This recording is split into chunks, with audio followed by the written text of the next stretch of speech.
ስለዚህ በጣም የሚገራርሙ ሐሳቦች ናቸው የእግዚአብሔርን ሀልዎት ለማስረዳት የሚያስችሉ ምንድነው መከራከሪያዎች ልንላቸው ወይም ሎጂኮች ልንላቸው እንችላለን እስካሁን እያቀረብን ነበር እስቲ የተወሰኑን ጨምር ለምሳሌ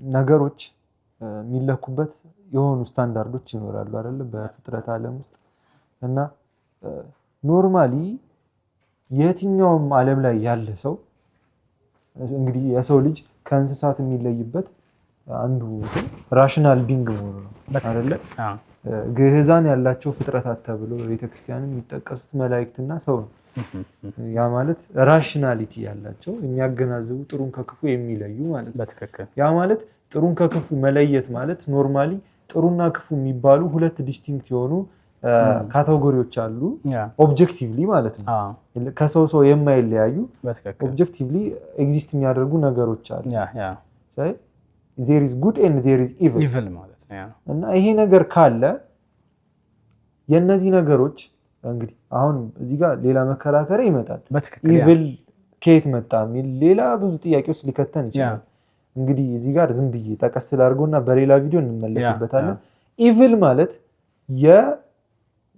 ክፋት ማለት የበጎነት መታጣት ነው የመልካምነት መታጣት ነው በትክክል ልክ ብርሃን ሲኖር ጨለማ እንደሚጠፋው ብርሃን አለመኖር ነው ጨለማን መልካምነት ሲጎድል ክፋት ኖረ እንጂ ክፋት ራሱን ችሎ የሚገኝ ነገር አይደለም በትክክል ስለዚህ ግን ሰዎች ክፋትና በጎነት የሚባሉ ሁለት ሞራሊቲዎች ወይም ደግሞ ሞራል ዲስቲንክሽኖችን ሜክ ማድረግ ይችላሉ ይሄ ክፉ ነው ይሄ በጎ ነው ብለው መለየት ይችላሉ በትክክል ያንን ማድረግ የቻሉት እንዴት ነው አሁን ማሌዥያም ያለ አንዶራም ያለ ኢትዮጵያም ያለ ሰው ተመሳሳይ የሆነ በአንድ አይነት ኮንፋይንድ የሆነ ኤንቫይሮንመንት ውስጥ ቢያድግ ያው ናሬቲቮች ምናምን በኋላ ላይ ይሄ ሊበክሉትና ስኪል ያደርጉት ይችላል ነርቸር በነርቸር ምክንያት ግን ናቹራሊ ከየትም ተፈጠረ ከየትኛውም ዘር ተገኘ ሰው እስከሆነ ድረስ ኢንስቲንክቲቭሊ ክፉንና በጎን የመለየት አቅም አለው ኖርማሊ ይሄ ሞራሊቲ ከየት ሊገኝ ይችላል ቤዚካሊ አንድ የሞራል ስታንዳርድ ጊቨር ከሌለ በስተቀር ሞራሊቲ ሊኖር አይችልም ነው እዚህ ጋር ሁለት መከራከሪያዎች አሉ አንደኛው ሪዝን አውት ማድረግ መቻሉ የሰው ልጅ ሪዝን አውት ማድረግ መቻሉ ራሽናል መሆኑ ወይም ኦቶኖመስ ኤንድ ፍሪ ዊል ያለው መሆኑ ነፃ ፈቃድ ያለው ምክንያታዊ ፍጥረት መሆኑ እንደዚህ አይነት አመክንዮአዊ ማንነት እንዲኖረው ያደረገው ሌላ ራሽናል የሆነ ቢንግ ከሌለ በስተቀር እንዲህ አይነት ራሽናል የሆነ ማይንድን ከማቴሪያል ወርልድ ልናገኝ አንችልም የሚለው ነው አንደኛው ማለት ነው ስለዚህ በራሽናሊቲ የሚበልጠን ሌላ ፍጹም የሆነ አምላክ ለመኖሩ አንድ ማስረጃ ነው እኛ ራሽናል ለመሆን መሞከራችን ማለት ነው ምክንያታዊ ለመሆን መሞከራችን ማለት ነው ሌላኛው ደግሞ ጥሩና መጥፎ ይያለን ለመለየት ኦብጀክቲቭ የሆነ የሞራል ስታንዳርድ ያስፈልጋል ቤዚካሊ ሰው ኢንስትሪክቲቭሊ ያለው ሞራል ስታንዳርድ ያስፈልጋል ማለት ያ ደግሞ ከሱ አንፃር ዲፋይን ሊደረግለት ያለ ሌላ ሞራሊ ፐርፌክት የሆነ ጥሩነትን መልካምነትን ፐርፌክትሊ የያዘ አምላክ ከሌለ በስተቀር ሞራል ስታንዳርድስ ሊኖሩ አይችሉም ነው ምድር ላይ የበጎነት ሁሉ ምንጭ የሆነ ማለት ነው በትክክል ማለት ነው ካልሆነ ላይክ መግደል ኖርማል ሊሆን ይችላል ማለት ነው የሆነ ሶሳይቲ ላይ ኖርማሊ ግን መግደል በየትኛውም ሶሳይቲ ኖርማል አይደለም ማለት ነው ሞራሊ ሮንግ ነው ኦብጀክቲቭ የሆነ ትክክል እውነት አለ ማለት ነው ትክክል አለ ማለት ነው ኦብጀክቲቭ የሆነ ትክክል ወይም ደግሞ መልካም ነገር አለ ልክ የሆነ ነገር ኦብጀክቲቭሊ አለ በተጨባጭ አለ ያ መኖሩ ሰዎች ኖርማሊ አስገኝ ወይም ደግሞ የዚህ ሞራሊቲ አስገኝ ባይኖር ኖሮ ሰዎች በተመሳሳይ እንደዚህ አይነት ማንነት ዴቨሎፕ ሊያደርጉ አይችሉም ነው ማለት ነው በተለያየ ዓለም ላይ አድገው ነርቸር ብቻውን ይሄንን ማንነት አልሰጣቸውም ማለት ነው ኢንስቲንክቲቭሊ ሞራል ቫልዩዎች ሰዎች ገንዘብ ያደርጋሉ በተፈጥሮ ማለት ነው ይሄኛው አንድ ለሐልዎተ እግዚአብሔር አንድ አርጊውመንት ይሆናል ማለት ነው ሌላም ይጨምራል ሌላኛው ያው ሚኒንግ እናጣለን ነው ይሄ ላይክ የሐልዎተ እግዚአብሔርን የሚክዱ ሰዎች ኢን ላይፍ ሚኒንግ ሊያገኙ አይችሉም የሚለው ነው ስለዚህ አንድ ሰው ኦብጀክቲቭሊ ከሞትኩኝ አስገኘ የለኝም የሆነ የኬሚካል ሪአክሽን ውጤት ነኝ ካለ እሱ ወደ ሆነ ፎርም ኦፍ ኬሚካል ኦር አተም ኦር ወደ ሆኑ ፎርምስ ሊቀየር ነው ያለው ማለት ነው። ወደ ሶይል ኦር በስብሶ ሊቀር ይችላል ኦር ወደ ሆኑ ፎርምስ ነው ሊቀየር የሚችለው። ስለዚህ ቤዚካሊ ይሄንን 100% የሚያምን ሰው ኖርማሊ ኤግዚስት ሊያደርግ አይችልም ነው። ስለዚህ አንድ ቀን ለምን ያድራል ነው ሌላኛው የሚኒንግ አስፈላጊነቱ እዚህ ጋር ነው ማለት ነው። ወይም ሆፕለስነስ የሚለው ነገር ያ ሰው አንድ ቀን እንኳን ሰስቴን እንዳያደርግ ያደርገዋል። የእግዚአብሔርን ሀልዎት ከካደ እሱ ራሱ ወደ ሆነ ፎርም ኦፍ ሰብስታንስ እንደሚቀየር ካመነ ኖርማሊ ለምን ይወጣል፣ ለምን ይገባል፣ ለምን ይተኛል የሆነ ሌቭል ኦፍ ሆፕ በልቡ ስላለ ነው ማለት ነው የሆነ ሰው የሚንቀሳቀሰው። ኦብጀክቲቭሊ ግን ዚሮ ሆፕ ባለው ሰዓት ዚሮ ሚኒንግ ህይወት ላይ በተሰማው ሰዓት ሰው ሰስቴን ማድረግ አይችልም። ኤምዲዲ ይሄንን ይገልጸዋል። አይገስ ዲቭ አዎ እንግዲህ ኤምዲዲ ሜጀር ዲፕሬሲቭ ዲስኦርደር የአእምሮ ድባቴ በሽታ ነው። እንግዲህ ሰዎች ኖርማሊ ሲፈጠሩ እንግዲህ በቤተክርስቲያን አስተምሮ 3 አይነት ፍጥረታት አሉ ይባላል። ህይወት የተሰጣቸው ተሰጥቷቸው የሚቀር የማይወሰድባቸው አሉ። እነዚህ መላእክት ናቸው። ህይወት ይሰጣቸዋል፣ ይወሰድባቸዋል፣ መልሰው አያገኙትም። እነዚህ እንስሳት ናቸው። ህይወት ይሰጣቸውና በመሃል ተወስዶ ድጋሚ ይሰጣቸዋል። ያ ህይወት ለዘላለም ይቀጥላል። የሰው ልጆች ናቸው። ስለዚህ የሰው ልጅ እንግዲህ ራሽናል ቢንግ ከሆነ እንግዲህ ራሽናል ቢንግ በመሆኑ ከሌሎች ፍጥረታት ስለሚለይ መላእክትም ራሽናል ናቸው። ራሽናል መሆናቸው ቢሆኑም ህይወታቸው ትርጉም ያጣል። ምክንያቱም ዘላለማውያን ናቸው፣ መቼም አይወሰድባቸው። አሁን ግን የሰው ልጅ ጋር ስንመጣ ራሽናል አስተዋይና አገናዛቢ ፍጥረት ከሆነ ግዛን ያለው ከሆነ እና መዋቲም ከሆነ በዛው ልክ ሟች ከሆነ ህይወቱ የሆነ ሰዓት ላይ ያቆማል ማለት ነው አይደለ? ካለመኖር ወደ መኖር መጥቶ ነበረ፣ ከመኖር ወደ አለመኖር ይሄዳል የሚል ትርጉም ነው የሚሰጠው። ከመኖር ወደ አለመኖር የሚሄድ ከሆነ ህይወት ምንድነው ጥቅሙ የሚል የህይወት ጥያቄ ውስጥ ይከቷል። ያን በትክክል what is my purpose in life በትክክል ኖርማሊ እግዚአብሔር የለሽ የሆኑ ሰዎችን ከመኖር ወደ አለመኖር እንደሚሄዱ ስለሚያስቡ ስምን ከመቃብር በላይ የሚሉት ኮንሰፕት አመጡ። ለዘላለም ቢያንስ እኔ እንኳን ወደ አለመኖር ቢሄድ እንኳን ስሬ ሲነገር በዛ ያወኝ ይኖራሉ የሚል ፐርፐዝ ማለት ነው። በትክክል ፐርፐዝ ፍለጋ ነው ይሄ የተከሄደበት ነው። አፍተር ላይፍ የሚለው ማመን ግን ህይወቴ ለጊዜው ቢወሰድም ከዛ የተሻለ እና ዘላለማዊ የማይወሰድ ከዚህ ዓለም የወጣ ትራንሲት የሚያደርግ ህይወት አለኝ ብሎ ማመኑና ያንን ተስፋ ማድረጉ ህይወትን ትርጉም ይሰጣል። እና እኔ እንደውም ኖርማሊ በአንዳንድ ሀሳቦች ሰምቼ ነበር። እግዚአብሔር እኛ ለሱ ነው የፈጠረን፣ ሰውን ባሪያችን እንደምሳሌያችን እንፍጠር ብሎ እኛ ለሱ ነው የፈጠረን እና ለሱ ስለፈጠረን ከእግዚአብሔር ጋር መኖር አለብን። ነፍሳችን በውስጧ የሆነ ልክ ክፍተት አላት። ያለ እግዚአብሔር ያችን ፊል ሊያደርግ የማይችል ለእግዚአብሔር ብቻ የተዘጋጀ ዙፋን አለ ነፍሳችን ላይ በትክክል እና እዛ ዙፋን ላይ እግዚአብሔር እርፍ ሲል ነው እኛ የምናርፈው ነገር በትክክል። ያንን ቦታ እሱ ካልሞላው መቼም እረፍት አይሰማንም በትክክል። እና ጌታችንም መንግስተ ሰማያት በመጠባበቅ አትገኙም በመካከላችሁ ናት እኮ ያለው ለዛ ነው። በትክክል መንግስተ ሰማያትን ገና እስክናገኝ ሳይሆን እግዚአብሔርን ተዋህደን እግዚአብሔርን መስለ ነው ለእርሱ ልባችን ክፍት ሲሆንና እሱ በሚገባው የልባችን ቅድስተ ቅዱሳን ላይ ሲያርፍ ሰላም ይሰማናል። ፐርፐዝ አቺቭ እናደርጋለን እና አለበለዚያ ተቅበዝባዥ ፍጥረቶች እንሆናለን። ህይወታችን ትርጉም ያጣል። ሁልጊዜ ማቴሪያል ነገሮችን ሲክ ማድረግ መፈለግ፣ እነሱን መከተል፣ ከነሱ ኮንፈርት ለማግኘት መሞከር፣ እንደዚህ አይነት ነገሮች ወደ ሱስ ወደ መክተት፣ ወደ ተስፋ ቢስነት ወደ መክተት፣ ራስን በሄድ ይሻላል ሞት ይሻለኛል የማለት ሱሳይድ፣ ራስን ወደ ማጥፋት እንደዚህ አይነት ሀሳቦች ውስጥ ይከቱናል። እና የሰው ልጅ ህይወቱ ትርጉም የሚያገኘው የህይወት ምንጭ ከሆነው እግዚአብሔር ጋር ህይወቱን እንዳገኘ ሲረዳ የሰጠውን ህይወትን ደግሞ እንዳይወሰድ አድርጎ ለዘላለም እንደሚያስረክቡ ሲያምን ለዛም መስራት ሲችል ነው ህይወቱ ትርጉም የሚያገኘው።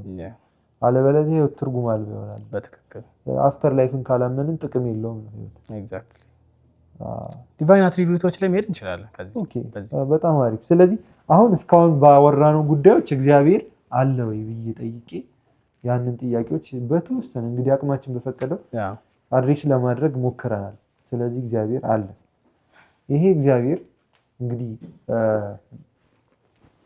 ማን ነው ምንድን ነው እያልን ደግሞ ስለሱ ማውራት አለብን አይደለም?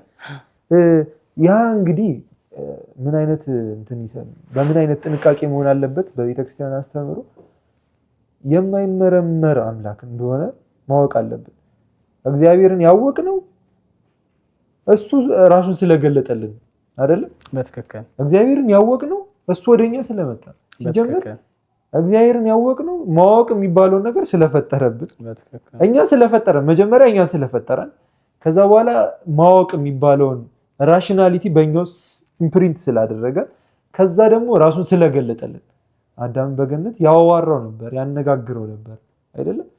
እግዚአብሔር ነው ወደ ሰው ልጆች ራሱን ያመጣው ራሱን የገለጠው። ስለዚህ እሱ በገለጠው መጠን ነው እግዚአብሔርን ልናውቀው የምንችለው። ሌላኛው ደግሞ ሂስትሪ የመሰከረው የጌታችን ወደ ምድር መምጣትና የወልደ እግዚአብሔር መሞት መነሳት ታምራቶችንም ማድረጉ ከሴኩላር ሂስቶሪያንስ ጭምር እንደ አንድ ሂስትሪ ሪከርድ የሆነ ፋክት መሆኑ ነው። ከነዚህ ሂስቶሪያን መካከል ላይክ አንቲከስን መጥራት እንችላለን። ከሮማን ታኪተስ ሮማን ሂስቶሪያን ነው። ሮማን ኢምፓየር ላይ የነበረ ሂስቶሪያን ነበረ። ጆሲፈስ ደግሞ ጂውሽ ሂስቶሪያን የነበረ ነው። አይሁዳዊ የነበረ ታሪክ ጸሐፊ የነበረ ነው። ፕሊኒ የሚባልም ደግሞ አለ አንድ የሮማን ገቨርነር የነበረ ማለት ነው። እነዚህ ስለ ጌታችን ሂስቶሪካል ፊገር እንደነበረ የጻፉ ነበሩ። ኢቭን ስለ ስቅለቱ እና ስለ ሞቱ ስለ ትንሳኤው ሁሉ ራፍሊ የጻፉ ነበሩ ማለት ነው እነዚህ። ስለዚህ የዚህ ነገር ሲግኒፊካንሱ ምንድነው? ማንም በስልጣኑ እንደሚሞት ተናግሮ ታምራትን አድርጎ የተነሳ አለመሆኑ ይሄንን ህይወት የሆነ እግዚአብሔር ብቻ ሊያደርገው የሚችለው ነገር ስለሆነ የጌታችን አምላክነት መመስከሩ እግዚአብሔር ህይወትን ያስገኘ አምላክ ይህ ነው የሚያስብል ፋክት ነው ማለት ነው። መጽሐፍ ቅዱስ ራሱ ደግሞ ያው የሂስቶሪካል ሪከርድ ሊሆን ይችላል እኮ መጽሐፍ ቅዱስ ራሱ ሂስቶሪካል መጽሐፍ ነው ራሱ እንደ አንድ የሂስትሪ ቡክ ነው ማለት ነው። እንደውም አሁን ያው ምንድነው ሐሳቡ የጌታችን በምድር መመላለስና ሰው ሊያደርግ የማይችለውን ነገሮች በምድር ላይ ማድረጉ እና ያም ደግሞ ከሂስትሪ ሂስቶሪሲቲ የሚሉት ነገር አለ አይደል? ታማኒ የሆነ ታሪካዊ ቅቡልነት ያለው ሂስቶሪካል ፊገር መሆኑ ማንም የሚክደው ነገር አይደለም። ኢየሱስ ክርስቶስ የሚባል ሂስቶሪካል ፊገር ነበረ። አትሊስት እንደ ሴኩላር አገላለጽ ነበረ። በምድር ላይ ከሰው ሊሆኑ የማይችሉ ተአምራትን ያደረገ ማድረጉ አንድ በኋላ ደግሞ ለሰው ልጆች የምስራች ወንጌል ሰብኮ እንደተናገረው ተነስቶ መቃብሩ ባዶ መሆኑን ኢቭን ሂስቶሪካሊ ኤቪደንስ የሆነ ሪከርድ የሆነ ፋክት ነው።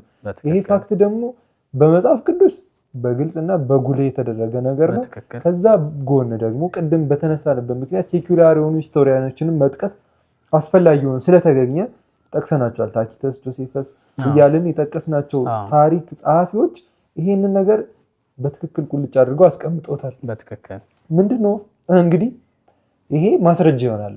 እነዚህ ሰዎች ኖርማሊ እንደው በስጋዊ ወይም በሰብአዊ አስተሳሰብ ስለ ጌታችን ለመመስከር ብሎ ሊጽፉ አይችሉም። እንደ ወንጌላውያን አይደለ ወይ ኒውትራል ፖዚሽን ነው የሚኖራቸው ወይም አንታይ ክርስቲያን ይሆናል። አንታይ ክርስቲያን ነው ከሁለት አንዱ ፖዚሽን ላይ ሊሆኑ የሚችሉት ነገር ግን ጽፈዋል። ይሄ አንድ ማስረጃ። ግን እንደው በዚህ መደገፉም ደካማ ሊሆንብን ይችላል እንደ ክርስቲያን።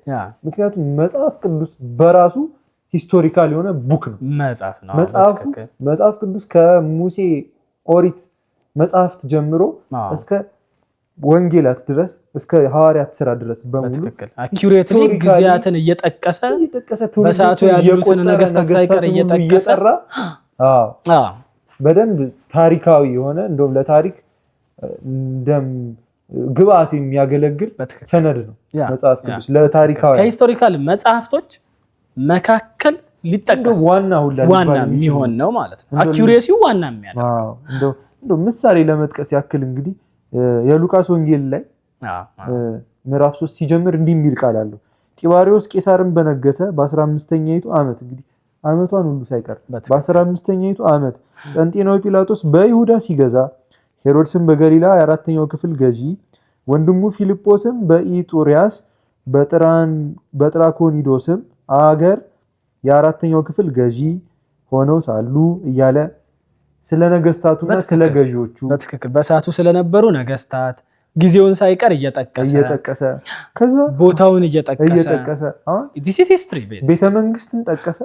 ከዛ ደግሞ ቤተ ክህነትንም ይጠቅሳል። ተመልከቱ በትክክል ሐናና ቀያፋም ሊቀ ካህናት ሳሉ የእግዚአብሔር ልጅ ዘካርያስ ልጅ የእግዚአብሔር ቃል ወደ ዘካርያስ ልጅ መጣ ብሎ አሁን ከዛ በኋላ ናሬሽኑን ይቀጥላል። በትክክል ግን ሂስቶሪካል ፖይንት ኦፍ ቪውን አስቀምጦልን አንግሉን ቁጭ አድርጎልን ይሄ ነገር የተከሰተው በዚህ ሰዓት ብሎ በደንብ ቁልጭ አድርጎ ታሪካዊነቱን አስጠብቆ ነው።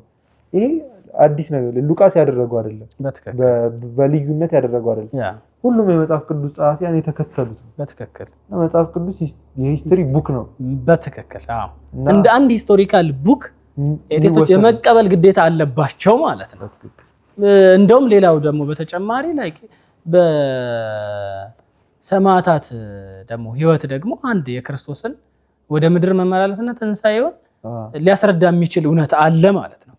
ከዛ በኋላ ያለቁት የሰማዕታት ብዛት ምንም ብራይብ ሳይደረጉ ምድራዊ ጌን ሳይኖራቸው ሰማያዊውን መንግስት በመሻት የክርስቶስን ትንሣኤ ስለመመስከር የተቀበሉት መከራ ደግሞ አንድ ሂስቶሪካሊ ሪከርድድ የሆነ ነገር ስለሆነ መቼም ያለ አንዳች እንደዚህ አይነት ኤቨንት መቼም አምላክ ሰው ሳይሆን እንደዚህ ምን ቢያገኙ ነው የሚያስብል ነገር ነበረ ማለት ነው። ስለዚህ ይሄኛው አንድ እግዚአብሔር በመካከላችን ፈጥሮ ብቻ የተወንም ብቻ ሳይሆን ወደ ዩኒቨርስ ገብቶ በመካከላችን ተመላልሶ በእውነት ሰው ሆኖ ሞቶ ተነስቶ በትንሣኤው ደግሞ ሀልዎቱን አሳይቶናል ማለት ነው። ይሄ እንደ አንድ ለእግዚአብሔር ሀልዎት እንደ ማስረጃ የሚጠቀስ ፋክት ነው ማለት ነው። በጣም ይገርም። ስለዚህ አሁን እስካሁን ባወራነው ነገሮች ውስጥ እንደው ጠቅለል ለማድረግ እንደው አንድ ሀሳብ ልጨምር የመጨረሻ ለእግዚአብሔር ለመኖሩ ለማረጋገጥ እንግዲህ ቅድም አስገኝ የሌለው አስገኝ አንቀሳቃሽ የሌለው አንቀሳቃሽ እያለን እሱን ጠቅሰናል፣ ጥበቡን ገልጸናል በፍጥረት ውስጥ ባለውና እዚህ ጋር ለመጨመር የምፈልገው እንግዲህ ኢንተለጀንት ዲዛይን የሚባል ሀሳብ አለና እግዚአብሔር በመጀመሪያ እግዚአብሔር ሰማይና ምድርን ፈጠረ የሚለው የሙሴ የመጽሐፍ ቅዱስ መግቢያ ቃሉ አለ አይደል? ሐዋርያው ቅዱስ ጳውሎስ ደግሞ የዕብራውያን መልእክቱን ሲከፍት ምን ብሎ ነው የጀመረው? ሁሉን ያዘጋጀ ብሎ ስለ እግዚአብሔር በመናገር ነው።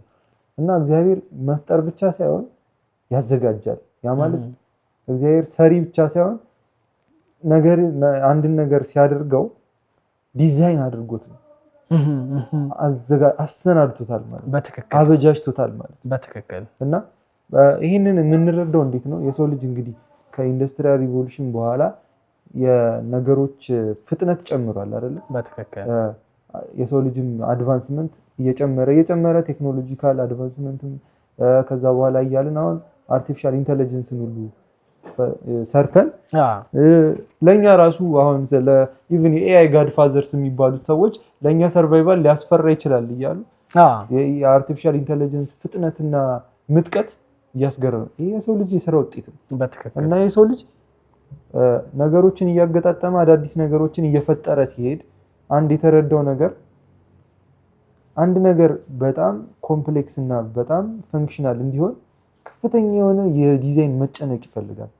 በጣም ማለት ነው። በትክክል መሬት ላይ ወርዶ በዚያ ያክል ኮምፕሌክስ የሆነ ነገር እንዲኖር በጣም ከፍተኛ የሆነ ጥንቃቄና ጭንቀትና ዲዛይን የሚፈልግ ሂደት አለው ያለ ጥያቄ ያ ፕሮዳክሽኑ ማለት በትክክል እና በዚያ ያክል ኮምፕሌክሲቲ እግዚአብሔር እነዚህ ፍጥረታት ካልተገኙ በስተቀር በዚህ ያክል ኮምፕሌክሲቲ ካሉ ይሄን ያክል ኮምፕሌክሲቲ የሰራ የጀርባ አርኪቴክት አለ ነው። በትክክል በደንብ ተጠቦ የሰራው በትክክል በጣም ኢንተለጀንት የሆነ ሱፐር ኢንተለጀንት የሆነ እሱም ደግሞ ተጨንቆ አስቦ የሰራ ካልኩሌት አድርጎ የሰራ አካል እንዳለ ያሳዩናል ማለት ነው። ኤአይ ኦነር ካለው ኮምፒውተርስ ሰሪ ካላቸው የሰው ልጅ ኮምፕሌክሲቲ ደግሞ ከዚህ ጋር ፍጹም ሊነጻጸር የማይችል ነው። የፍጥረታት ባጠቃላይ በትክክል እና ያው ለእግዚአብሔር ተጨንቆ ተጠቦ ልንል አንችልም። ያው ፈጣሪ ኦብቪየስሊ እሱ አለ ተደረገ ሆነም ነው የሚባለው። ያው ለኤክስፕሬሽን ያክል ነው። ግን ከኛ አይምሮ በላይ በሆነ ኮምፕሌክሲቲ የሚያስብ እና ኢንተለጀንትሊ ዲዛይን የሚያደርግ አካል አለ ነው። በትክክል እና እዚህ ጋር እንደው ነገሮች ኮምፕሌክሲቲያቸው ስንመለከት አሁን አዋፍን ኢቭን የውሃ ራሱ የውሃ ዋተር ክሪስታሎችን ራሱ ስንመለከት እያንዳንዱ የራሱ በቃ በጣም የሚገራርሙ አርኪቴክቸራል ፓተርኖች አሉት። በዛ ልክ ነው በቃ ኤቭሪቲንግ ሃዝ አ ፎርም እና ስትራክቸር አለ። በትክክል የምንሰብረው ድንጋይ እንኳን ቅርጽ አለው ውስጡ ማለት። በትክክል የእያንዳንዳችን ፊንገር ፕሪንት ይለያያል። በትክክል ከዓለም ጅማሬ እስከ ፍጻሜ የተነሳው because of our different DNAs እና ዲኤንኤያችን እንደዛው ዲኤንኤ እንግዲህ የሚገርም ኮምፕሌክሲቲ ያለው ግን ሲምፕል ሞለኪውል ሲምፕል ነገር የሆነ ደብል ሄሊክስ የሆነ ግን በውስጡ የኢንፎርሜሽን ኮድን ይዞ ከዛ በኋላ እንግዲህ የሚፈጠሩት ሴሎችም እና ፍጥረታትን በሙሉ የሚመሰረቱት ዲኤንኤ ውስጥ ባለው ኢንፎርሜሽን እዛ ውስጥ ያለች አንዲት ኢንፎርሜሽን ሚስ ብታደርግ ያ ፍጥረት አይሆንም። እንግዲህ በእኛ በሕክምናውም እናውቀዋለን። አንድ ክሮሞዞም ሚስ ስትሆን የሚፈጠረው የፍጥረት ለውጥ ማለት በማህፀን ውስጥ ፍጥረት ከሞት የሚሞቱ ለህይወት የማይበቁ ጽንሶችም የሚኖሩት በዚህ የክሮሞዞም መጉደል ሊመጣ ይችላል። ይሄ ሁሉ ስንመለከት በቃ ይሄን ያክል ኮምፕሌክስ እንዳይፈጠር አድርጎ ኮምፕሌክሲቲውን ጠብቆ እያንዳንዷን በቦታዋ ስክት አድርጎ የሰራት ዲዛይነር አለ ለማለት ነው። በትክክል አሪፍ ፖይንት በጣም እንግዲህ እግዚአብሔር አለ፣ እግዚአብሔር ፈጣሪ ነው እያልን ነበረ። እግዚአብሔር ግን እንግዲህ አሁን በክርስቲያናዊ እይታ እግዚአብሔር የማይመረመር አምላክ ነው። እሱንም ያወቅነው ራሱን ስለገለጠልን ነው። በትክክል እግዚአብሔር አለ ብዬ በአይምሮዬ ተረድቼ በልቦኔ ማምነው መጀመሪያ እኔ ስለተፈጠርኩ ነፍስና መንፈስም ስላለኝ ስለዚህ ማገናዘብበት አይምሮም የሰጠኝ እሱ ነው። ስለዚህ እግዚአብሔር አለ ግን ስለ እግዚአብሔር እንዳቅም የሆንኩት እሱንም እንዳውቀው የሆንኩት እሱ ስለፈቀደና እሱ ራሱን ስለገለጠልኝ ነው። ይሄንን በግንዛቤ ውስጥ በማስገባት እሱ ስለራሱ የገለጠልን የሱ መገለጫዎችን ግብረ ባህሪያት የምንላቸው ነገሮች አሉ አይደል? እስቲ እነዚህን እናወራባቸው። መልካም ዲቫይን አትሪቢዩትስ የምንላቸው ማለት ነው። በትክክል ስለዚህ ከእግዚአብሔር ባህሪያት አንዱ ያው አለ ካልን ደግሞ ወደ ባህሪያቱ ነው የምንሄደውና አንደኛው ባህሪው ያው እግዚአብሔር በሁሉም ቦታ የሚገኝ መሆኑ ነው። ሌላኛው አንደኛው እና እግዚአብሔር በሁሉም ቦታ ይገኛል ስንል ምን ማለታችን ነው? እግዚአብሔር ሃይፖስታሲው አለ፣ አካሉ አለ። ነገር ግን በኤነርጂው ከስፔስ ውጭ ወይም ደግሞ ከታይም ስፔስ ውጭ እንደ ደግሞ በታይም ስፔስ ውስጥም እኛ ፈንክሽን በምናደርግበት ዓለም ውስጥም እግዚአብሔር ከዓለም ውጭም ወይም ከዩኒቨርስ ውጭም እግዚአብሔር አለ እያለን ነው ማለት ነው። ስለዚህ እግዚአብሔር አለ ስንል ደግሞ እግዚአብሔር በቸርነቱ ወይም በኤነርጂው አለ እያለን ነው። ስለዚህ ያ ኤነርጂው ወይም ደግሞ ኃይሉ እግዚአብሔር መገለጫው የተለያየ ሊሆን ይችላል። አንዳንዱ ጋር ለጥፋት ሊሆን ይችላል የሚሄደው ማለት ነው። ስለዚህ አንዳንዱን ደግሞ ለድህነት፣ ለመልካም፣ ለፈውስ ሊሆን ይችላል ማለት ነው። መሬትን ቢያንቀጠቅጥ ብዙ ሰዎች ሊያልቁ ይችላሉ። እግዚአብሔር ይሄንን በኃይሉ አደረገ፣ ሁሉም ቦታ በመገኘቱ አደረገ እንላለን። ይሄንን እግዚአብሔር ኃይሉን ለመቅሰፍት አደረገው ብለን እንጠቅሰዋለን። ደግሞ በርህራሄው ደግሞ የስጋ ደዌን ሲፈውስ ደግሞ የእግዚአብሔር ቃል እንዳደረገ የምንሰማቸው ደግሞ እንደዚሁ እግዚአብሔር በኃይሉ ኢቭን አት ዘ ሴሉላር ሌቭል እንኳን አክት እንደሚያደርግ ሊሰራ እንደሚችል እግዚአብሔር በኃይሉ ሴሎችን ሳይቀር ሊፈውስ እንደሚችል ከካንሰር የተፈወሱ ሰዎች ማለት ምንድነው ላይክ ሚውቴት ያደረገውን ሴል እግዚአብሔር መለሰው ወደ ኦሪጂናሊቲ መለሰው እያልን ነው። ቤዚካሊ እግዚአብሔር አት ዘ ሴሉላር ሌቨል ሳይቀር እግዚአብሔር በኃይሉ በቸርነቱ በርህራሄው አለ እያልን ነው። እግዚአብሔር ቸርነቱ ደግሞ ሲጎል ደግሞ በሲኦል እግዚአብሔር የለም አንልም። ቤዚካሊ እግዚአብሔር በቅጣቱ በኃይሉ በቅጣቱ አለ እያልን ነው። ስለዚህ የእግዚአብሔር ኃይል የተለያዩ ፎርሞችን እየያዘ በርህራሄ ወደ አንዱ ጋር ደግሞ በመቅሰፍት ደግሞ ወደ ሌላው ጋር ይሄዳል አለ እንላለን ማለት ነው። አካሉም እንዳለ ሆኖ እግዚአብሔር በኃይሉ እንግዲህ ሁሉም ቦታ አለ እንላለን። ሌላኛው ደግሞ እንግዲህ እግዚአብሔር በሁሉም ቦታ ምሉ በኩለሄ የምንለው ማለት ነው። በሁሉም ቦታ አለ ለሚለው እንግዲህ እንደው በደንብ አንስተዋል። እግዚአብሔር በሁሉም ቦታ ሲገኝ በረድኤትም በመዓትም ሊሆን ይችላል። በትክክል ያው እንግዲህ በቤተክርስቲያን አስተምሮ እግዚአብሔር ሁሉንም ከምሕረቱ የተነሳ ነው የሚያደርገው። በትክክል እና ነገር ግን በሁሉም ቦታ አለ የሚለውን መጽሐፍ ቅዱስን ላይ በብዙ ቦታዎች ተጠቅሷል። ለማስታወስ ያክል መዝሙር 139 ላይ ያለው ሐሳብ አለ። ለምሳሌ ወደ ሰማይ ቦታ አንተ በዚያ አለ፣ ወደ ጥልቁም ቦርድ አንተ በዚያ አለ፣ እንደ ንስር ትመራኛለች፣ እንደ ንስር ክንፍንም በወሰድ አንተ በዚያ አለ እያለ ዳዊት በጣም በምሳሌ አድርጎ በደንብ ገልጾልናል።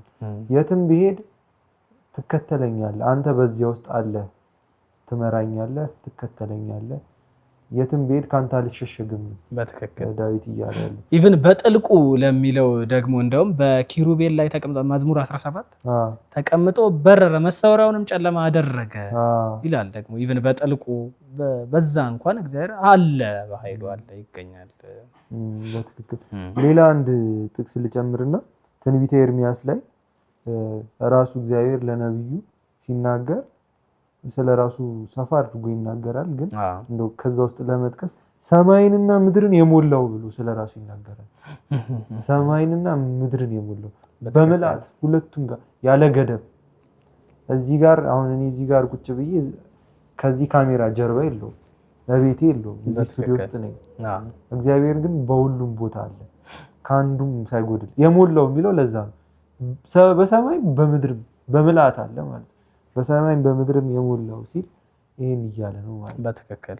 እና ስለዚህ እግዚአብሔር ምሉ በኩለሄ ነው፣ ሁሉን ቻይ ነው አይደለ? እዚህ ላይ እንዴት ነው ሁሉን ቻይ ነው የሚለውን እናብራራው አይደለ? እንግዲህ ሁሉን ቻይ ነው ማለት ፍጥረታትን ሁሉ ያስገኘ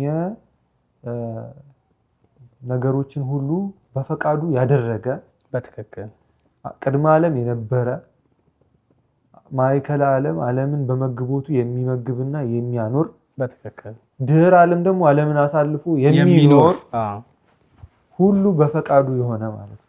ሁሉ ዘፈቀደ ገብረ እግዚአብሔር በሰማይኒ ወበምድርኒ አይደለም?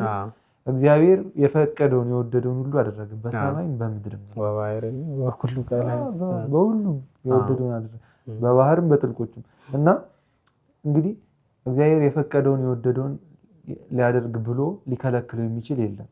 በትክክል ለዚህ ማስረጃው ራሱ ተናግሯል። ስራ ራሱ አብርሃም ቤት በኦሪት ዘፍጥረት ምዕራፍ 18 ላይ እንደምታስተውለው ሥላሴ በእንግድነት በሶስት አህሩግ ምሳሌ ተምሳሌት ወደ ሥላሴ ቤት ወደ አብርሃም ድንኳን ሄዱና ወደ አብርሃም ድንኳን ሲገቡ ለአብርሃም እንግዲህ ተስፋ ቆርጦ ልጅ ሊወልድ እንደማይችል ከሳራ ባሰበበት ጊዜ አበሰሩት፣ ልጅ ትወልዳለህ አሉትና በዛ ሰዓት ምንድነው ያለው? ሳራ ከውስጥ ሆና ስትስቅ ለእግዚአብሔር የሚሳነው ነገር የለም ስለራሱ ነው የተናገረው። በትክክል ከዛ በኋላ ቅዱስ ገብርኤል ደግሞ በአዲስ ኪዳን ለእመቤታችን ይሄን ቃል ተናግሯታል። እንግዲህ ለእግዚአብሔር የሚሳነው ነገር የለም ተብሎ የተነገረው መጀመሪያ ለይስሐቅ መወለድ ነበር። አሁን ደግሞ ለራሱ ለራሳችን እንበለ ዘር እንበለ ሩካቢ በፍጹም ድንግልና በግብረ መንፈስ ቅዱስ ለሚያደርገው ልደትና ለድህነተ ዓለም መጀመር ነው ያ ነገር የተነገረው። ለእግዚአብሔር የሚሳነው ነገር የለም የሚለው ማለት እና የሚገርም ነው ይሄ። ለሱ ብዙ ማስረጃዎች በጣም ብዙ መጥቀስ ይቻላል። ለምሳሌ ያክል ይሄንን መናገር እንችላለን። የጌታችንን ቅድም እንግዲህ በምድር ሲመላለስ ሁሉን ቻይ እንደሆነ አምላክ እንደሆነ እግዚአብሔር ለመኖሩ ራሱ ማረጋገጫው የእግዚአብሔር በሰው መካከል መመላለሱ ነው ብለን ተናግረናል አይደል? እንግዲህ ጌታችን አምላክ ለመሆኑ እና ሁሉን ቻይ ለመሆኑ እንግዲህ የአምላክነት አትሪቢዩት አንዱ መገለጫው ሁሉን ማድረግ ሁሉን መቻል አይደለም? በትክክል እና በዮሐንስ ወንጌል ላይ አይነ ስውር ሆኖ የተወለደው በቤተክርስቲያን ትርጓሜ የአይን ምስልም ያልነበረው ማለት ነው። የአይን ቦታው እንኳን ደረቅ ግንባር የሚባል አይነት ሰውዬ ጋር ሄዶ የአይን ቅርጽ ሰርቶለት ከዛ በኋላ መፍጠር ማለት ነው። መፍጠር እኮ ነው ሊትራሊ ፈጠረ ነው የሚባለው። እና ፈጠረው ከዛ በኋላ አይን አበራለት። የዛን ጊዜ በቦታው የነበሩ ሰዎች ዮሐንስ እንደመዘገበልን ከዚህ በፊት ተደርጎ የማያውቅ ታምር ነው ብለው የጌታችንን ሁሉን ቻይነት አደነቁ ነው የሚለው ወንጌሉ የሚናገረውና ሲምፕሊ ዝም ብሎ የጠፋ አይን ማብራት ሳይሆን ከዚህ በፊት ተደርጎ እንደማያውቅ አይንን እንደመፍጠር ማለት ነው ፈጥሯል። የፈጣሪነት ስራን ሰርቷል። እነሱም መስክረዋልና ይሄ ራሱ ለእግዚአብሔር ሁሉን ቻይነት ማስረጃ ነው። በትክክል እስቲ ሌላ እንጨምር። እስቲ ሌላ አትሪቢዩቱ ላይክ እግዚአብሔር ፍቅር ነው የሚለው ነው ደግሞ እግዚአብሔር ፍቅር ነው የሚለው ደግሞ ፍቅር ኖርማሊ 3 አካላት ነው ወይ 2 ከአንድ በላይ የሚፈልግ ነው እና ይሄኛው ደግሞ አት ዘ ሴም ታይም እግዚአብሔር ፍቅር ነው የሚለው አንድ አካል ብቻውን ፍቅር ሊሆን ስለማይችል ለትሪኒቴሪያን ዶግማ ደግሞ መሰረት ይሆናል ማለት ነው። እግዚአብሔር ፍቅር ነው የሚለው እግዚአብሔር ደግሞ ለምሳሌ እንደው ፍጥረታትን እንኳን መፍጠሩ ቤዚካሊ እግዚአብሔር ፍቅር ባይሆን ኖሮ ለፍቅርነቱ ማስረጃ ነው። አሁን እግዚአብሔር ፍጥረታትን መፍጠሩ ፍቅር ባይሆን ኖሮ ምክንያቱ ኖሮ የእግዚአብሔር ምክንያቱ ፍቅር ባይሆን ኖሮ ፍጥረታትን የሚፈጥርበት ምንም ምክንያት የለውም። ኦምኒፖተንት ከሆነ ሁሉንም የሚችል ሁሉንም የሚያውቅ ኦምኒሽንስ ከሆነ እግዚአብሔር እርዳታ የሚያስፈልገው አምላክ አይደለም። ቤዚካሊ ከፍቅር ብቻ የተነሳ ልፍጠር የሚል አምላክ ነው ማለት ነው። ስለዚህ እግዚአብሔር ፍቅር ነው ለሚለው ፍጥረትን መፍጠሩ አንደኛ ማስረጃ ነው። ሁለተኛ ደግሞ በፍጥረት መካከል የምናየው ነው ማለት ነው። ኢቭን ለአምለጥ እጇ ያላት እንደዚህ አይነት ላይክ ፍቅር ከእግዚአብሔር ፍቅርነት የተቀዳ ልክ ህይወት ህያው ከሆነ ከእግዚአብሔር የተቀዳ ነገር እንደሆነ ፍቅርም እንደዚሁ ፍቅር ከሆነ እግዚአብሔር የተወሰደ ነገር ነው። እናትና ልጅ መካከል ላይ ሰዎች መካከል ላይ እንስሳት መካከል ላይ እንኳን የምናየው እንደዚህ አይነቱ አታችመንት እንደዚህ አይነቱ ፍቅር ኢማቴሪያል ወርልድ ላይ እንኳን የሚታየው እንደዚህ ኢንተርዲፔንደንሲ እነዚህ ሁሉ ለእግዚአብሔር አትሪቢዩቱ ፍቅር ለመሆኑ ማስረጃ ይሆናሉ ማለት ነው። እግዚአብሔር ደግሞ ፍቅር ነው ካልን ፍቅር በአንድ አካል የሚሆን አይደለም፣ በ3 አካላት ብቻ ሊሆን የሚችል ወይ በ2 አካላት ሊሆን የሚችል ነገር ነው። ስለዚህ አት ዘ ሴም ታይም እግዚአብሔር ፍቅር ነው ስንል እግዚአብሔር 3 አካል በአንድ ዲቪኒቲ እንዳለም የሚነግረን አንድ ነገር ነው። እግዚአብሔር ፍቅር ነው የሚለው ነው ሌላኛው አትሪቢዩቱ ማለት ነው። ሌላ አይደል? በጣም ትክክል፣ በጣም ጥሩ። እሺ ያው ፍቅር ላይ ትንሽ ሐሳብ ፍቅር እንግዲህ በባህሪው 2 ነገሮችን ይፈልጋል። ሼርድ ነገር ስለሆነ በ2 አካላት መካከል ሊኖር የሚገባ ከአንድ በላይ በሆኑ አካላት መካከል ሊኖር የሚገባ መስተጋብር ነው ፍቅር ማለት አይደለ? ስለዚህ ያ ነገር እግዚአብሔር ፍቅር ነው ካልን እግዚአብሔር አንድ ብቻ አይደለም የሚለውን ያስረዳናል። የወዴት ይወስደናል? ሌሎቹን ማስረጃዎች አብረን ስናካትተው እግዚአብሔር አንድም 3 ነው ወደሚለው ይወስደናል። እሺ በጣም ጥሩ። ሌላ ማንሳት የምፈልገው ነገር እግዚአብሔር ሁሉን አዋቂ ነው አለን፣ ሁሉን ቻይ ነው አለን፣ በሁሉ ቦታ ይገኛል አለን፣ ሁሉን አዋቂ ነው የሚለውንም እዚህ ጋር ማካተት አለበት። እንግዲህ በሁሉ ቦታ መገኘቱና ሁሉን አዋቂ መሆኑ እኮ ሁሉን ቻይ በመሆኑ የተገኙ ናቸው። በዛ ውስጥ ይጠቀለላሉ። ስንናገር በደንብ ለማብራራት ያክል እንደው ቃላቶችን እንቃይ ሁሉን ቻይ ስለሆነ ሁሉን ያውቃል ሁሉን አዋቂ ስለሆነ ሁሉን ቻይ ስለሆነ በሁሉም ቦታ ይገኛል። ሁሉን ቻይ የሚለው ይችላል ይናገራል እና ሁሉን አዋቂ ነው የሚለውን እንግዲህ አሁን ትንሽ ጥቂት የመጽሐፍ ቅዱስ ቃላትን እንትን ለመጥቀስ ነው። ሁሉን አዋቂነቱን ቅድም በኢንተለጀንት ዲዛይን አይተናል በትክክል እና ሁሉን አዋቂ ነው ስንል እግዚአብሔር ከእርሱ የተሰወረ አንዳች ነገር እንደሌለ በትክክል ለምሳሌ በመዝሙረ ዳዊት በጣም ስለ እግዚአብሔር ባህሪያት እንደ ልቤ ስላለው ነው መሰለኝ እንግዲህ በደንብ ስለ እግዚአብሔር ባህሪያት ይናገራል እና አንደኛው ቦታ ላይ ምን ይላል ቅንድቦቹም የሰውን ልብ ይመረምራሉ ይላል ወቀራንቲውን ያቶ ለጓላም እና የሰውን ልቡና ይመረምራሉ ከሰው ሐሳብ ከሱ የተሰወረ ነገር የለም ተመልከት ስለዚህ ሁሉን ይመረምራል የሚለውን በዚህ ማስረዳት እንችላለን። ይሄ ቀለል ያለ ነው። ዳዊት ከዚህም አስፍቶት ምን መዝሙር 147 ላይ ለጥበቡም ቁጥር የለውም ወሰን የለውም ብሎ ይናገራል። ለጥበቡም ወሰን የለውም በቃ ለዛም ነው እኮ እግዚአብሔር ከአይምሮ በላይ የሆኑ ፍጥረታትን ፈጥሮ በዚህን ያክል እየተደነቅን ኢንተለጀንት ዲዛይን እያልን የምንናገረው እንግዲህ በተገለጠልን መጠን ለዛ ነው። ጥበብስ መድኃኒታችን ኢየሱስ ክርስቶስ ነው። ቅዳሴ ዲዮስቆሮስ ኤጲፋኖስ አይገስ እንደዛ ብሏል። ጥበብስ ክርስቶስ ነው የሚለው ደግሞ ጥበብ ራሱ ዊዝደም ራሱ ነው የሚለው ደግሞ ሌላ አትሪቢዩቱ አዋቂነት ዊዝደም ጥበብ የጥበብ ምንጭ ነው ማለት ነው። በትክክል እስካሁን እንግዲህ እግዚአብሔር ሁሉን ቻይ ነው ኦምኒፖተንት ነው። እግዚአብሔር ሁሉን አዋቂ ነው ኦምኒሸንት ነው። እግዚአብሔር በሁሉም ቦታ ይገኛል ኦምኒፕሬዘንት ነው ብለን እየገለጽን ነበር። ኦምኒሸንስ እና ኦምኒፕሬዘንት በኦምኒፖተንስ ውስጥ እንደሚጠቃለሉ አይተናል። ሌላ መጨመር የምፈልገው ነገር እግዚአብሔር ልዑል ነው። ልዑለ ባህሪ እግዚአብሔር እንላለን። በእንግሊዝኛው ትራንሲንደንት የሚባለው ማለት በቲዮሎጂካል ተርሚኖሎጂ እግዚአብሔር ልዑል ነው። ያ ማለት እንግዲህ ምን ማለት ነው?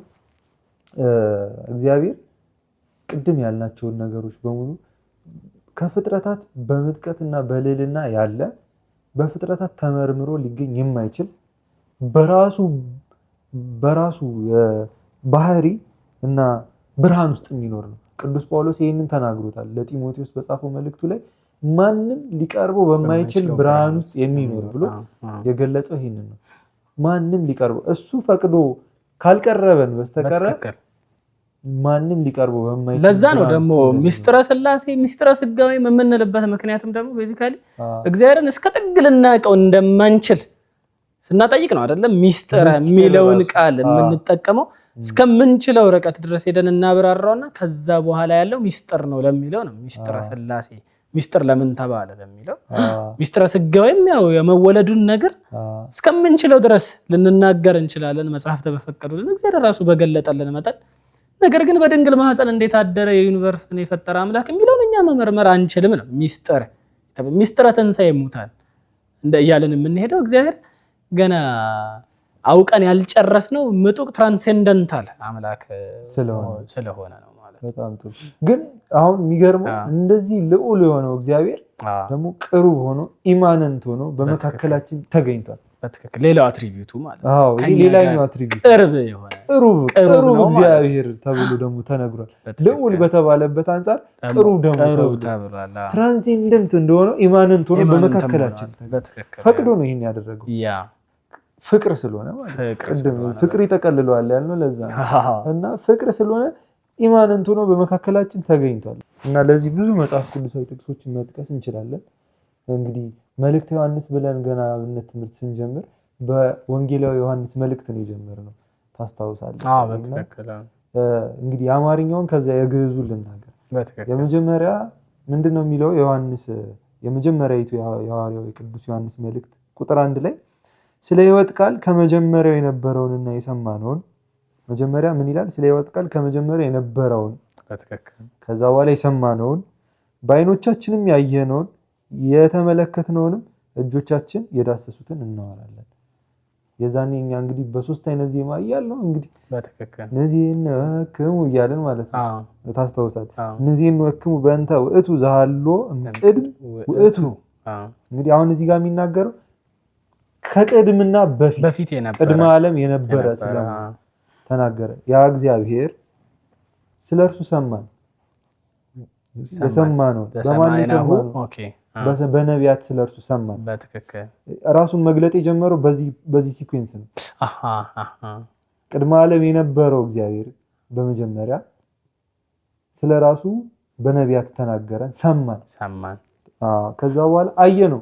ወዘርኢናሁ ነው የሚለው ያየነውን ይላል። በዓይኖቻችን ያየነው ወዘርኢናሁ በአዕይንቲነ በዓይኖቻችን ያየነውን እዛው ላይ ሐዋርያ ስለነበረ ሲያጸና የተመለከትነውን አለ። በትክክል ያየነውን የተመለከትነውን ካለ በኋላ መጨረሻ ላይ ምንድነው የሚለው?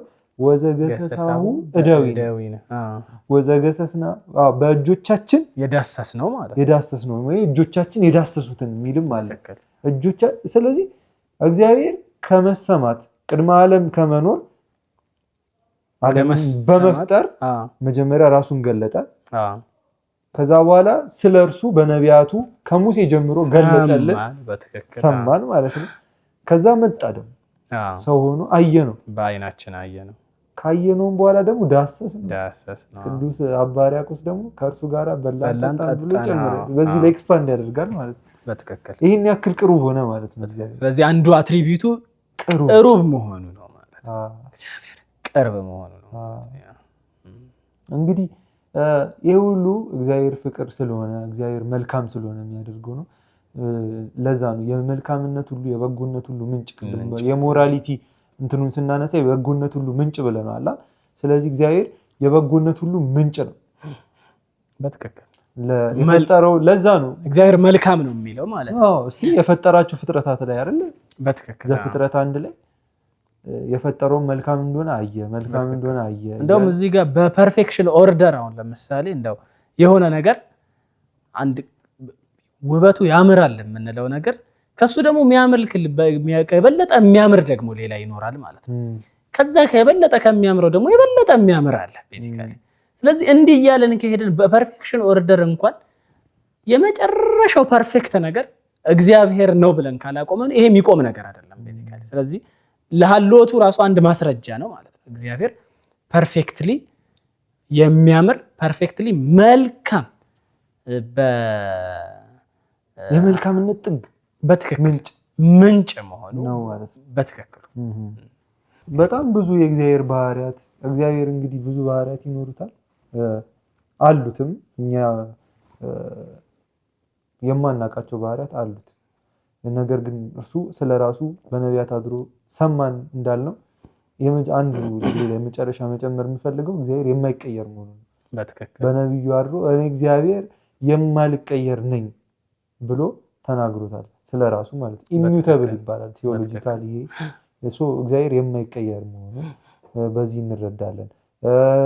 ራሱ ቅዱስ ጳውሎስም ኢየሱስ ክርስቶስ ትናንትና ዛሬ ለዘላለም ያው ነው ብሎ የተናገረው ይሄ የማይቀየር መሆኑ ነው። በትክክል ባይዞ ላይክ እዚህ ላይ ዲፕ እግዚአብሔር የማይቀየር ነው የሚለው ነገር ከፕሮግሬሲቭ ቴዎሎጂ አንጻር ደግሞ እግዚአብሔር የሚቀየር ሆኖ አይደለም። እግዚአብሔር በጊዜ ሂደት ውስጥ ራሱን ገለጠ እንላለን እንጂ እግዚአብሔር ሶስትነቱ ከአዲስ ኪዳን በኋላ በግልጽ ቢታየንም እግዚአብሔር ሶስትነቱ ከዛም በፊት የነበረ ነው። ስለዚህ በፕሮግሬሲቭ ቴዎሎጂ የእግዚአብሔርን ቅድስት ሥላሴነት በኋላ በጎርጎሪዮስ ስም ሲሰጠው ማለት በትክክል ስለዚህ ማንነቱ ተቀይሮ ሳይሆን ለኛ የተገለጠበት ጊዜ ነው። ስለዚህ እግዚአብሔር የሚቀየር አምላክ አይደለም። ትላንትና እግዚአብሔር የተናገራቸውን ነገሮች ዛሬ ደግሞ የሚቀየሩ አይደሉም ማለት ለዘላለም ጸንተው የሚኖሩም ናቸው። እሱ የማይቀየር ነው የሚለውም የማይቀየር ነው ማለት ነው። ስለዚህ ከጊዜ በኋላ መጥቶ እዚህ ጋር የሚቀየር እውነት የለም። ስለዚህ እግዚአብሔር የማይቀየር ነው። አስቦ ይሄን ባላደርገው ኖሮ ብሎም የሚጸጸት አምላክ አይደለም። የማይቀየር ነው። በቃ ለዘላለም ያው የሆነ ነው። ለዛ ነው ለሙሴም ፈርዖንን ሕዝቤን ልቀቅ ብሎ ሲነግረው ማን ነው የላከኝ ልበል ሲለው ዛሃሎ ወይ ሄሉ ብሎ የተናገረው ያህዌ የሚለው ስም መጠሪያው ማለት ነው። ያለና የሚኖር ስለዚህ ለዘላለም ያው ነው ማለት ነው። እግዚአብሔር ስቴቱ ምንም ሳይቀየር ኢሚዩተብል ሆኖ በዛው ማንነቱ ነው የሚኖረው የማይቀየርበት ፍቅር ነው። እግዚአብሔር ለዘላለም ፍቅር ነው። ስለዚህ በጣም ብዙ ነገሮችን አንስተናል ዛሬ። ሀልዎተ እግዚአብሔር አለው የሚለውን ሀሳብ ከኤቲዝም ወይም ደግሞ እግዚአብሔር የለም ከሚለው መከራከሪያ ሀሳብ በመጀመር ለሱ የሚሆኑ ምላሾችን ለመስጠት ሞክረናል። ከዛ በኋላ አለ ካልን እግዚአብሔር ምን አይነት አምላክ ነው የሚለውን እሱ በፈቀደልን በገለጠልን መጠን በጣም ባጭሩ ለመዳሰስ ሞክረናል። እንግዲህ በአጠቃላይ ጥሩ መርሃ ግብር እንደነበረን አስባለሁ። የመጨረሻ የምትጨምረው ሀሳብ አለ? በቃ ይበቃናል። እሺ፣ ስለዚህ የዛሬው ፖድካስታችን በዚሁ ተጠናቋል። በያላችሁበት ሰላም ለእናንተ ይሁን። ስብሐት ለወላዲቱ ድንግል ለመስቀሉ ክቡር።